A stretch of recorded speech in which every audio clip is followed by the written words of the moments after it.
Tuhan bersamamu. dan bersama rohmu. Inilah Injil suci menurut Santo Yohanes. Dimuliakanlah Tuhan. Dalam perjamuan malam terakhir, Yesus menengadah ke langit dan berdoa bagi semua murid-Nya. Ya Bapa yang kudus, peliharalah mereka dalam nama-Mu, yaitu yang telah Engkau berikan kepadaku, supaya mereka menjadi satu sama seperti kita. Selama aku bersama mereka, aku memelihara mereka dalam nama-Mu, yaitu nama-Mu yang telah Engkau berikan kepadaku.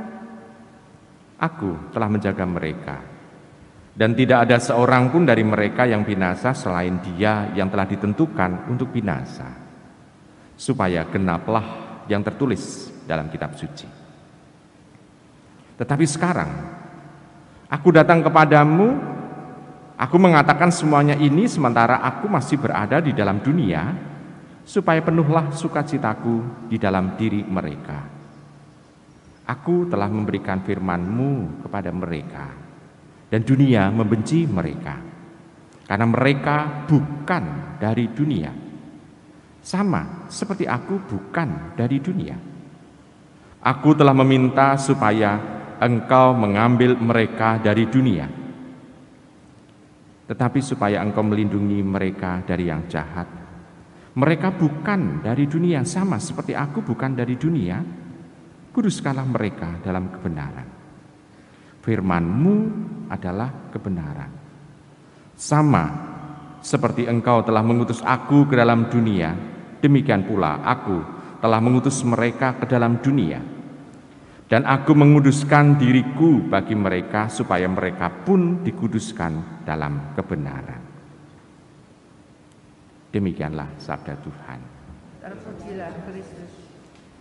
Ibu, Bapak, saudara-saudari yang terkasih dalam Yesus Tuhan, di sana diungkapkan sebagian dari doa Tuhan Yesus, karena kalau kita mencermati dalam Injil Yohanes, seluruh bab 17 itu isinya doa Tuhan Yesus semua. Dan kita hanya membaca atau mendengarkan dari ayat 11b sampai dengan ayat 19. Jadi hanya sedikit dari seluruh doa Tuhan Yesus untuk semua murid-Nya. Intinya adalah bahwa dengan panggilan yang diberikan Tuhan supaya orang itu menjadi murid Tuhan, dianggap murid itu bukan lagi dari dunia ini. Kenapa? Karena seperti Tuhan Yesus sendiri, Dia memang dilahirkan melalui rahim Bunda Maria. Memang Dia manusia, tetapi karena Roh Allah ada dalam dirinya, lalu Tuhan Yesus mengatakan bahwa aku bukan dari dunia. Demikian juga dengan kita, dipanggil untuk menjadi anak-anak Allah, berarti ada Roh Allah yang tinggal dalam diri kita. Dan dianggap di situ oleh Tuhan Yesus, kita bukan lagi dari dunia ini. Maka kalau ada Roh Allah, maka yang kita cari di dunia ini itu bukan hal-hal duniawi, tetapi yang kita cari adalah mewujudkan rencana Tuhan yang diberikan kepada kita dalam kehidupan kita sehari-hari. Itu yang pertama. Jadi mewujudkan rencana Tuhan itu yang pertama. Lalu yang kedua, yang kita cari adalah kesempurnaan dalam keselamatan kita sendiri.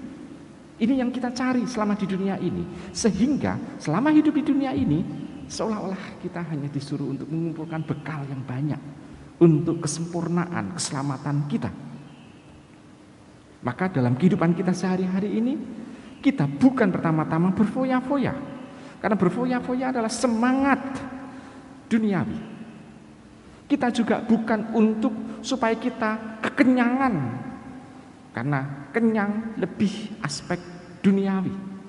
Bukan juga kawin dan dikawinkan atau segala macam itu adalah hal-hal yang duniawi. Tetapi hal-hal yang mau ditekan oleh Tuhan adalah karena kita bukan dari dunia ini, maka yang dicari janganlah hal-hal yang duniawi, tetapi hal-hal yang surgawi. Lalu sekarang caranya adalah salah satu dengan menguduskan Tuhan dalam hidup ini.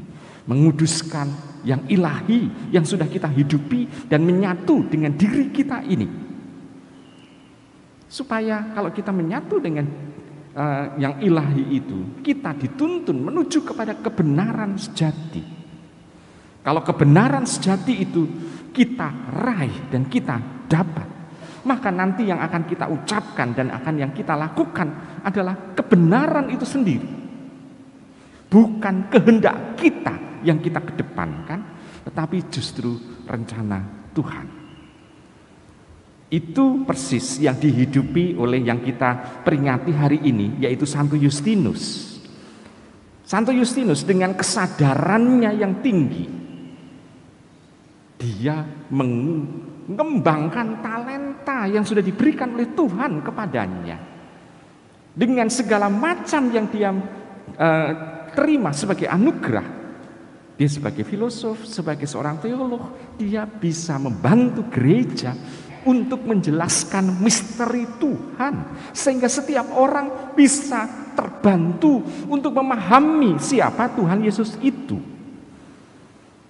Jadi apa yang dia miliki bukan untuk dirinya sendiri, tapi dia bisa menyumbangkan apa yang dia miliki ini untuk membantu yang lain. Demikian juga pada saat kita mendapatkan kebenaran ini, mampukah kita juga membagikan kebenaran ini kepada orang-orang yang ada di sekitar kita, sehingga orang-orang yang ada di sekitar kita pun akhirnya bisa merasakan Tuhan yang bukan hanya kita hidupi, tetapi sungguh-sungguh di sana Tuhan itu yang menyatu dengan diri kita dan diharapkan juga menyatu dengan orang lain pula. Sehingga dalam perjalanan kita, dalam perjalanan ini, kita tidak sendiri tetapi sebagai jemaat. Ibu bapak, saudara-saudari yang terkasih, dengan demikian kita sebetulnya dari doa yang diungkapkan, sekelumit doa, dari keseluruhan doa itu, kita diharapkan mampu untuk menjadi kudus adanya. Kesucian ini menjadi hal yang tidak hanya kita bayangkan, tetapi kita hidupi. Selamat merenungkan.